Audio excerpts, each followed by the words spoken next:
الحمد للہ رب العالمین والصلاة والسلام علی رسولہ الکریم وعلی آلہ واصحابہ اجمعین وعلی کل من تبعہم بإحسان الی یوم الدین. اما بعد، محترم بزرگوں، دوستوں اور بھائیوں، السلام علیکم ورحمۃ اللہ وبرکاتہ. اللہ تبارک و تعالیٰ نے ہم سب کو نبی کریم صلی اللہ علیہ وسلم کی عظیم تعلیمات کے ذریعے دنیا کے اور دین کے ہر صلاح و فلاح کے کام کی تعلیم دی ہے. ان میں سے ایک تعلیم ہے جس کا میں نے پچھلے جمعہ میں ذکر کیا تھا، اور وہ یہ ہے کہ انسان اپنی زندگی کے ہر کام میں فضول خرچی سے بچے. اس کو عربی میں اسراف یا تبذیر کہتے ہیں. اگر کوئی شخص اپنے مال کو، جو اللہ تعالیٰ کی دی ہوئی نعمت ہے، کسی حرام کام میں استعمال کرے، ناجائز کام میں استعمال کرے، تو وہ تو تبذیر کہلاتی ہے. اور اس کے بارے میں قرآن نے فرمایا کہ ان المبذرین کانوا اخوان الشیاطین، کہ جو تبذیر کرنے والے ہیں، مال کو ناجائز کاموں میں صرف کرنے والے ہیں، وہ شیاطین کے بھائی ہیں. اور اگر ناجائز کام میں صرف نہ کرے لیکن حد سے زیادہ خرچ کرے، جائز کام میں کرے لیکن حد سے زیادہ کرے، تو اس کو اسراف کہا جاتا ہے. قرآن و سنت کی اصطلاح میں اس کو اسراف کہتے ہیں. اور قرآن کریم نے اس کی صریح الفاظ میں ممانعت فرمائی ہے. کلوا واشربوا ولا تسرفوا، کھاؤ پیو لیکن اسراف نہ کرو، یعنی فضول خرچی نہ کرو. اب یہ فضول خرچی کا کیا حدود ہے؟ کس حد تک کوئی شخص انسان خرچ کرے تو وہ جائز ہے، اور کتنا خرچ کرنا ناجائز ہے کسی مباح کام میں، کسی جائز کام میں؟ اعتدال کا حکم دیا گیا ہے. قرآن کریم میں فرمایا الذین اذا انفقوا لم یسرفوا ولم یقتروا وکان بین ذلک قواما. اللہ تعالیٰ کے نیک بندوں کا ذکر کرتے ہوئے فرمایا کہ وہ ایسے ہیں کہ جب وہ خرچ کرتے ہیں تو نہ تو فضول خرچی کرتے ہیں اور نہ کنجوسی کرتے ہیں، اور صحیح طریقہ ان دونوں کے درمیان ہے. یہ بتا دیا قرآن کریم نے. اب یہ بات کہ کس طرح کس چیز کو ہم اسراف کہیں گے، فضول خرچی کہیں گے، اور کس چیز کو جائز سمجھیں گے، اس کی مختصر تفصیل حضرت حکیم الامت مولانا شبلی صاحب تھانوی رحمۃ اللہ علیہ نے اپنے مواعظ میں بیان فرمائی ہے. اور اس میں یہ فرمایا کہ ایک خرچ تو وہ ہے جو ضروری ہے، اس کے بغیر زندگی گزارنا مشکل ہے. جیسے کہ انہیں مثال دی ہے کہ جیسے آدمی کو اپنے زندہ رہنے کے لیے کسی چھت کی ضرورت ہوتی ہے کہ اس کے اوپر چھت ہو. تو مکان بنانا یا مکان خریدنا یا مکان کرائے پر لینا ایسا کہ جس کے ذریعے انسان اپنے آپ کو دھوپ سے، بارش سے بچا سکے، تو اس میں اگر کوئی خرچ کرتا ہے تو ظاہر ہے وہ اسراف نہیں ہے، وہ کوئی فضول خرچی نہیں ہے. اس کو حضرت نے نام دیا ہے رہائش کا، کہ رہائش کے لیے اگر کوئی شخص کوئی ایسی جگہ خریدے یا بنائے یا کرائے پر لے کہ جو رہائش کے کام آتی ہے، تو بالکل جائز ہے.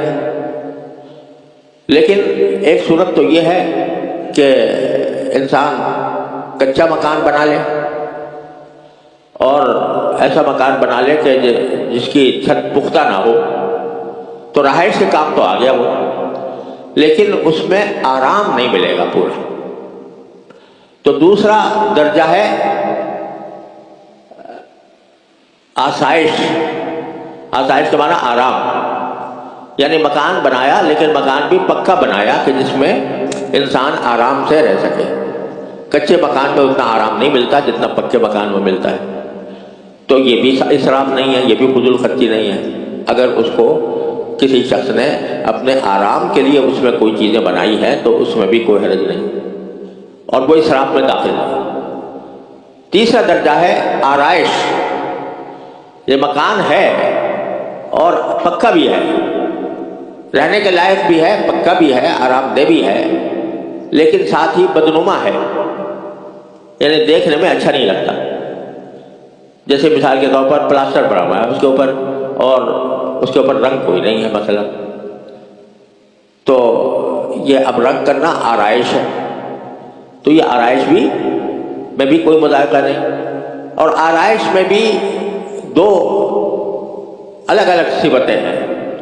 ایک آرائش یعنی سجانا، وہ ایک ایسی ہے کہ جو اپنے دل کو خوش کرنے کے لیے کہ میں جب گھر میں آؤں تو میرا دل خوش ہو، اس حد تک بھی اگر کوئی مکان کے اندر کوئی اضافہ کرتا ہے، کوئی اس کے رنگ اچھے بناتا ہے یا اس کے اوپر خوشنما بنانے کے لیے کوئی کارروائی کرتا ہے جو اپنے اس نیت سے ہے کہ میں اس کو دیکھ کر خوش ہوں اور کوئی میرا مہمان آئے تو وہ بھی خوش ہو، تو اس نیت سے بھی اگر کوئی آرائش کا کام کرتا ہے تو اس میں بھی کوئی حرج نہیں۔ لیکن ایک آرائش وہ ہے کہ جس کا مقصد صرف اپنا خوش کرنا نہیں ہے بلکہ دکھاوا ہے، یعنی لوگ میرے مکان کو دیکھیں گے تو اس کی تعریف کریں گے، اور تعریف کر کے یہ بات لوگوں میں مشہور ہوگی کہ فلاں کا مکان بڑا شاندار ہے، اور لوگ اس کی نہ صرف تعریف کریں گے بلکہ شہرت ہوگی، اور شہرت ہو کر ساری دنیا میں مشہور ہوگا کہ فلاں نے بڑا شاندار مکان بنایا ہے۔ اس نیت سے اگر کر رہا ہے تو یہ اسراف ہے۔ اپنے آپ کو خوش کرنے کے لیے اگر کوئی شخص اپنے آپ کو خوش کرنے کے لیے، اپنے اہل و عیال کو خوش کرنے کے لیے، اپنے آنے والے مہمانوں کو خوش کرنے کے لیے اگر کوئی اقدام کرتا ہے تو وہ اس میں کوئی حرج نہیں ہے، اس کو اسراف نہیں کہا جائے گا۔ اور دکھانے کے لیے اگر کرے گا تاکہ لوگوں کو یہ پتہ چلے کہ بھائی بڑا زبردست آدمی ہے، یہ بڑا مالدار ہے اور اس کا مکان بڑا شاندار ہے، لوگ ہماری تعریف کریں گے، ہماری شہرت ہوگی، تو فرمایا کہ یہ نمائش ہے۔ تو رہائش بھی جائز، آسائش بھی جائز، آرائش بھی جائز، بشرطے کہ صحیح نیت کے ساتھ ہو، نمائش ممنوع ہے۔ یہ حضرت والا نے تقسیم کیا ہے، اس کو آپ منطبق کر لیں ہر چیز کے اوپر۔ اب کوئی آدمی جب سفر کرتا ہے تو ایک تھرڈ کلاس میں سفر ہوتا ہے، ایک سیکنڈ کلاس میں ہوتا ہے، ایک فرسٹ کلاس میں ہوتا ہے، تو اب تھرڈ کلاس میں وہ سفر کرنا ٹھیک ہے، وہ بھی جائز ہے۔ سیکنڈ کلاس میں آدمی سوچتا ہے کہ ذرا تھرڈ کلاس میں ہجوم بہت ہوگا اور اس میں مشکل ہو جائے گی، تو لہٰذا میں سیکنڈ کلاس میں کروں، آپ نے آرام کے لیے کوئی حرج نہیں۔ کوئی آدمی یہ سوچتا ہے کہ بھائی مجھے سیکنڈ کلاس کے اندر بھی پوری راحت نہیں ملے گی، فرسٹ کلاس میں زیادہ راحت ملے گی، وہ فرسٹ کلاس کا میں سفر کرتا ہے اپنی راحت کے لیے، تو اس میں بھی اگر کوئی آدمی اس طرح کرے تو اس کو بھی اسراف نہیں کہا جائے گا، بشرطے کہ وہ یہ کام کوئی قرض لے کر نہ کرے۔ قرض لے کر نہیں کرتا، ہاں آدمی کے پاس اتنی وسعت ہے کہ وہ کسی اعلیٰ درجے میں سفر کر سکتا ہے اور وہ اپنی راحت کے لیے کرتا ہے، تو کوئی اس میں مذائقہ نہیں، یہ اسراف میں داخل نہیں۔ دنیا کے ہر کام میں آپ یہ اصول سمجھ لیں کہ اللہ تبارک و تعالیٰ کا دیا ہوا مال خاص حدود کے اندر صرف کرنا ضروری ہے۔ ایسا نہیں ہے کہ جو جی میں آیا کر گزرے، بلکہ اس میں اس کا اپنے خرچ کے کا جو جس چیز پر خرچ کیا جا رہا ہے اس کا تجزیہ کر کے اور اس کے تمام پہلوؤں کو مد نظر رکھ کر جب خرچ کریں گے تو وہ اس میں داخل ہو جائے گا کہ الذین اذا انفقوا لم یسرفوا ولم یقتروا وکان بین ذلک قواما۔ اور ایک پہلو اور بھی ہے، وہ پہلو یہ ایک حدیث میں بیان فرمایا گیا، رسول کریم صلی اللہ علیہ وسلم نے ارشاد فرمایا کہ ان اللہ یحب ان یرى نعمت عبدہ علیہ، اللہ تعالیٰ اس بات کو پسند فرماتے ہیں کہ جب اللہ نے کسی شخص کو کوئی نعمت دی ہو تو وہ نعمت اس پر نظر آئے، وہ نعمت اس پر نظر آئے۔ ایک شخص کو اللہ تعالیٰ نے مالدار بنایا ہے تو اس کو اپنا ظاہری روکار جو ہے وہ بھی فقیروں جیسا نہیں اختیار کرنا چاہیے۔ ہے تو مالدار، اللہ تبارک و تعالیٰ نے حلال ذرائع سے اچھا مال اس کو عطا فرمایا ہے، لیکن وہ رہتا اس طرح ہے جیسے فقیروں کا انداز ہوتا ہے، میلے کچیلے کپڑے پہنے ہوئے، میلے کچیلے کپڑے، بہت ادنا درجے کے کپڑے پہنے ہوئے ہیں اور ادنا درجے کا لباس ہے، تو یہ کوئی پسندیدہ بات نہیں ہے۔ جب اللہ نے تمہیں مال دیا ہے اور اس مال کے ذریعے تم اچھا کپڑا پہن سکتے ہو حلال ہونے کی حد تک، تو پھر پھٹے پرانے کپڑے پہننا یہ اللہ تعالیٰ کی نعمت کی ناقدری ہے۔ لہذا اگر کسی شخص کے پاس وسعت ہے اچھا لباس پہننے کی تو اچھا لباس پہنے۔ اللہ تعالیٰ کو یہ بات پسند ہے کہ اللہ نے اپنے بندے پر جو نعمت نازل فرمائی ہے اس کے اثرات اس پر نظر آئے۔ یہ اس کا بھی ہر چیز کے اوپر یہ اصول صادق آتا ہے تو بڑا مالدار اور کوٹھڑی میں رہتا ہے، جھونپڑی میں رہتا ہے، جھونپڑی میں رہ کر ایسا رہتا ہے جیسے کہ بہت ہی قلاش قسم کا آدمی رہا کرتا ہے، یہ کوئی مطلوب نہیں، کیونکہ اس جھونپڑی میں رہ کر جو مال وہ بچائے گا تو وہ مال اللہ تعالیٰ کی نعمت ہے، اس نعمت کے اثرات اس کے اوپر ظاہر ہونے چاہیے کہ جتنا اللہ نے اس کو مال دیا ہے اسی کے مناسبت سے اس کی رہائش ہو، اس کا مکان ہو، اس کی سواری ہو، اس کا اپنا لباس ہو، یہ ساری چیزیں اللہ تعالیٰ کی دی ہوئی نعمت کی عکاس نظر آئے کہ یہ آدمی ایسا ہے کہ جس کو اللہ تعالیٰ نے نوازا ہے۔ تو یہ مختلف تقاضے ہیں شریعت میں کہ جن کو مد نظر رکھ کر یہ فیصلہ کرنا ہے کہ کہاں خرچ کیا جائے، کہاں خرچ نہ کیا جائے، اور اس کے لیے ضرورت ہوتی ہے کسی مربی کی جو تربیت کرے اور تربیت کر کے اس کو بتائے کہ بھئی تمہارا فلاں عمل درست ہے۔ قرآن نے تو ایک اصول بتا دی کہ نہ فضول خرچی سے کام لو نہ بخل سے کام۔ بخل بھی ایک تو وہ بخل ہے کہ جس میں انسان جو ہے وہ اپنے فرائض سے کوتاہی کرے، جیسے بیوی بچوں کا خرچہ اس کے ذمہ واجب ہے، ان کو نہیں دیتا، حرام ہے بالکل، یا زکوٰۃ واجب ہے، زکوٰۃ نہیں دیتا، حرام ہے بالکل، حج فرض ہے لیکن حج نہیں کرتا، حرام ہے بالکل۔ تو یہ سارے جو واجبات شرعیہ کا انجام نہ دے باوجود مالدار ہونے کے، تو یہ تو بخل بالکل واضح ہے، اور اس کے بارے میں قرآن کریم نے بڑی سخت وعید فرمائی ہے کہ جو لوگ بخل سے کام لیتے ہیں اور اگر زکوٰۃ ان کے ذمے فرض ہو گئی ہے تو زکوٰۃ ادا نہیں کرتے تو وبشرہم بعذاب علیم، ان کو دردناک عذاب کی خوشخبری سنا دو۔ خوشخبری بطور طنز کے فرمایا کہ ان کو یہ خبر سنا دو کہ تمہیں بہت دردناک عذاب ہونے والا ہے۔ یوم تقویٰ بہا جباہہم وظہورہم، ایک تو جگہ فرمایا کہ اس وقت کے عذاب سے ان کو ڈراؤ کہ جب ان کی پیشانیوں کو اور ان کی پشتوں کو گرم لوہے کی سلاخوں سے داغا جائے گا، یعنی زکوٰۃ نہ دینے کی سزا آخرت میں یہ ملے گی کہ گرم سلاخوں سے ان کے پیشانیوں کو بھی داغا جائے گا، ان کی پشت کو بھی داغا جائے گا۔ اور ایک روایت میں ہے کہ سیطبقون ما بخلوا به یوم القیامہ، جتنے مال کو انہوں نے بخل کی وجہ سے روکے رکھا اور اس کو اللہ کے راستے میں خرچ نہیں کیا، زکوٰۃ نہیں دی، فرض جو فرائض مالیہ ہے وہ ادا نہیں کیے، تو جو مال انہوں نے اس طرح بچایا تھا فرائض سے روگردانی کر کے، جو مال انہوں نے بچایا تھا وہ ان کے گلے میں طوق بنا دیا جائے گا۔ سیطبقون ما بخلوا به یوم القیامہ، قیامت کے دن وہ مال ان کے گلے کا طوق بن جائے گا۔ اور حدیث شریف میں نبی کریم صلی اللہ علیہ وسلم نے اس کی تفسیر یہ بیان فرمائی کہ وہ مال آخرت میں ایک گنجے سانپ کی شکل میں آئے گا. گنجے سانپ، گنجا سانپ. سانپ کی بھی قسمیں بہت ساری ہوتی ہیں.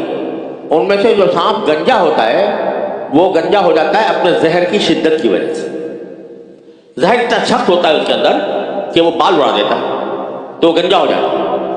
تو حدیث میں اس کو فرمایا شجاع اقرع، وہ گنجا سانپ ہوگا جو اس کے گلے میں ڈال دیا جائے گا، اور وہ اس کے جو باچھے ہیں منہ کا کنارا اس پر ڈسے گا اور کہے گا انا مالک انا کنزک، میں ہوں تیرا مال، میں ہوں تیرا خزانہ جو تو نے جمع کیا. تو بخل اللہ بچائے جب فرائض شرعیہ کو ادا کرنے میں انسان کنجوسی سے کام لے، زکوٰۃ نہ دے، حج نہ کرے وقت پر، اور اپنے اہل و عیال کا جو نفقہ اس کے ذمہ واجب ہے اس کو ادائیگی میں کوتاہی کرے، تو اس کا انجام یہ ہے، اللہ بچائے. اور دوسرا بخل یہ ہے کہ ہے تو بڑا مالدار، اور مالدار ہونے کے باوجود مال کی محبت سے، مال کی محبت کی وجہ سے جہاں اچھا خرچ کرنا چاہیے وہاں کم خرچ کر رہا ہے. اپنا اچھا خاصا مالدار آدمی ہے، لیکن اور اگر وہ چاہے تو بیوی بچوں کو پلاؤ قورمہ کھلا سکتا ہے، لیکن روز دال ہی کھلاتا ہے. بس روزانہ جب جاؤ دال ہی پکے گی اس کے یہاں. تو وہ یہ بھی کیا ہے، اگرچہ دال پکانا کوئی گناہ نہیں ہے، لیکن وہ اس لیے کہ مالدار ہونے کے باوجود روزانہ وہ ایسی غذا کھلاتا ہے کہ جو اس کو دی ہوئی نعمت سے کمتر ہے. اللہ نے جو اس کو نعمت دی ہے، کوئی آدمی اپنے استطاعت نہیں رکھتا، وہ اگر کرے یہ کام تو بہت اچھی بات ہے، لیکن جس کو استطاعت ہے اور وہ اپنے فرائض کی ادائیگی میں بخل سے کام لیتا ہے، اور وہ کیوں لیتا ہے؟ اس لیے کہ مال کی محبت دل میں ہے. زیادہ خرچ کروں گا پیسے کم ہو جائیں گے، گنتا رہتا ہے کس دن میرے پاس کتنے پیسے ہیں، کس دن جمع مالا وعددا، کہ وہ شخص جو مال جمع کرے اور گنتا رہے، آج میرے پاس اتنے ہو گئے، آج اتنے ہو گئے، آج اتنے ہو گئے. اب اگر اس میں سے کوئی کچھ پیسے خرچ ہو جاتے ہیں تو دل دکھتا ہے کہ ہے میرے پاس سے میرے پیسے چلے گئے. تو یہ بخل ہے.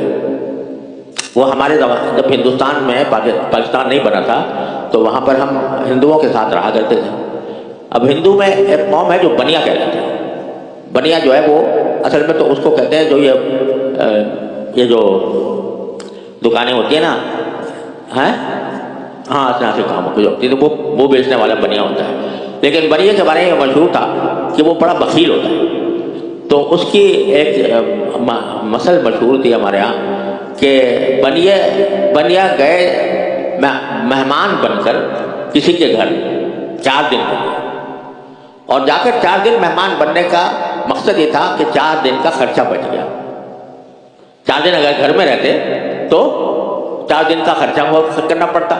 اب کسی کے گھر مہمان چلے گئے اور 4 دن کا خرچہ بچا تو بڑے خوش ہوئے بنیا جی کہ بھائی 4 دن کا خرچہ بچ گیا. اب جب وہاں سے واپس آ گئے تو ان کے گھر میں آ گئے 4 مہمان. تو 4 مہمان جو آ گئے تو جو نفع ٹوٹل تھا وہ سارا برابر ہو گیا. تو مشہور یہ ہے کہ بنیا جی گئے پاونے ہندی میں مہمان کو کہتے ہیں. بنیا جی گئے پاونے یعنی مہمان کے 4 دن میں آئے. اور بنیا کے گھر میں آ گئے 4 پاونے یہ 4 مہمان. تو بنیا جی نہ گئے نہ آئے. مطلب حاصل یہ نکلا کہ نہ کچھ جانے سے فائدہ ہوا اور جو پیسے خرچ ہونے تھے وہ ہو گئے. تو یہ جو دماغ میں نیت ہوتی ہے کہ بھئی یہ کام کروں گا تو اتنے پیسے میرے بچ جائیں گے بلا وجہ، تو یہ بخل. اور اس کو قرآن نے منع فرمایا، لم یسرفوا ولم یقتروا، نہ اسراف کرو نہ بخل سے کام کرو، وکان بین ذلک قواما. تو بھائی یہ اسراف کی جو منع کیا گیا ہے اس کی تھوڑی سی تفصیل میں نے عرض کی. اللہ تعالیٰ ہم سب کو بچائے اور ہم اپنے کفایت شعاری کے ساتھ، بخل اور چیز ہے، کفایت شعاری اور چیز ہے. بخل تو یہ ہے کہ نہیں جو ہوتا ہے میرا پیسہ چلا گیا، ہائے میرے پیسے میں اتنی کمی ہو گئی. اور کفایت شعاری یہ ہے کہ بھئی مناسب طریقے سے خرچ کروں، کوئی بلا وجہ فضول خرچی نہ ہو. یہ کفایت شعاری بہت اچھی بات ہے.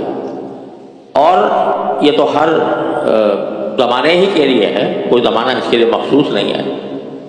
لیکن آج کل ہم لوگ پاکستان میں بھی اگرچہ جنگ ہو رہی ہے ایران میں، لیکن وہ مہنگائی کے بم ہم پر بھی گر رہے ہیں، اور آج ہی نیا بم گر گیا کہ پیٹرول کی قیمتیں کہاں سے کہاں پہنچ گئی، اللہ جائے۔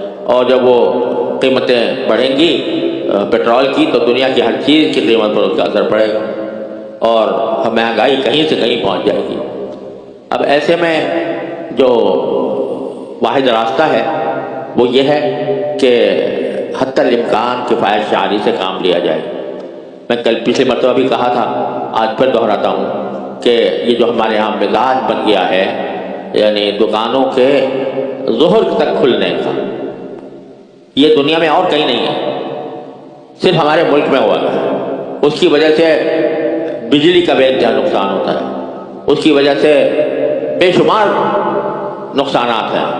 لوگوں کو دن میں سونے کی عادت پڑ گئی ہے، راتوں کو جاگنے کی اور دن میں سونے کی۔ تو یہ سب باتیں جو ہیں، یہ کب تک ہم اس عیاشی میں پڑے رہیں گے؟ اس کو بدلنے کی ضرورت ہے، اپنے مزاج میں، اپنے ہر چیز میں احتیاط کرنے کی ضرورت ہے، اور نہیں کریں گے تو دیکھو کس طرح بڑے جن کے پاس مال دولت ہے ان کے اوپر تو زیادہ اثر نہیں پڑتا، لیکن جو بیچارہ غریب آدمی ہے جو مشکل سے روزی کماتا ہے، اس کو جا کر اپنے دال روٹی کا انتظام کرنا بھی اس کے لیے ایک عذاب بن جائے۔ اللہ تبارک و تعالیٰ اپنے فضل و کرم سے ہمیں ان مشکل حالات میں صحیح رویہ اختیار کرنے کی توفیق عطا فرمائے۔ دیکھو جو کچھ کام حکومت کے کرنے کے ہیں ان کے اوپر ہم تنقید کرتے ہیں، کرنی بھی چاہیے، لیکن تنقید برائے تنقید یہ کوئی فائدہ مند نہیں ہے۔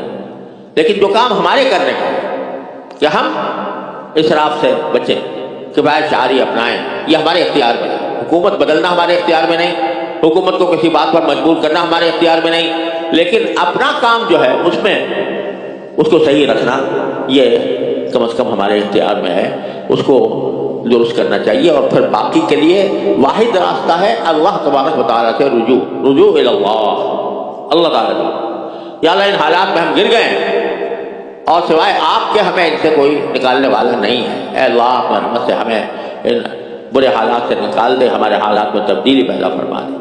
یہ دعا کوئی بھی بندہ ان دعا کو نہ چھوڑے۔